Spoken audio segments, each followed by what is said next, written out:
Hi everyone and welcome to my channel. In this video we are going to create a program that connects to an SQL server. We will learn how to read data from a table, add new records and delete them. We will also look at how to use Visual Basic to create a new table in the database and add columns to it. This is a large topic, so for your convenience I will break it down into several separate videos. Let's get started. To begin, I needed to prepare the environment. I launched a local SQL server and added a database named dbtest. I created a new user with administrative privileges. After that I created a table called players and added 3 columns: a primary key ID, username and score. This will be enough for our test. Now let's move to the program itself.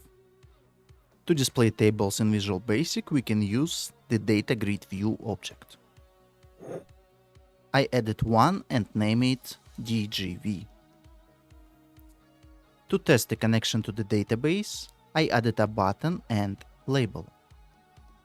The button name is btn connect and label's name is lbl status. In today's lesson, I suggest we focus on the database connection, specifically how to form a connection request. Let's look at the code. First, we need to import the SQL client namespace. This allows us to work with SQL queries. To interact with SQL Server, we need to send SQL commands. I created a connection string. Here we need to specify the database server. In my case, it's a local server. Then we specify the database name. A single server can host multiple databases, so we must point to the one we want to interact with. After that, we provide the user ID and password. Note that the user must have sufficient permissions to work with this database. And then integrated security false. If you are working with a local database located on your own computer, you can activate this parameter. In that case, the SQL Server will ignore the user ID and password and use your Windows profile instead. Now let's look at an example of how to connect to a database located somewhere in internet. As you can see, there are slight differences. In the first parameter, we need to specify the IP address and the connection port.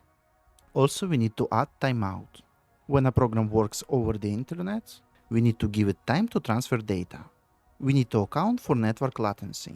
As you know, a computer can execute huge chunks of code in milliseconds.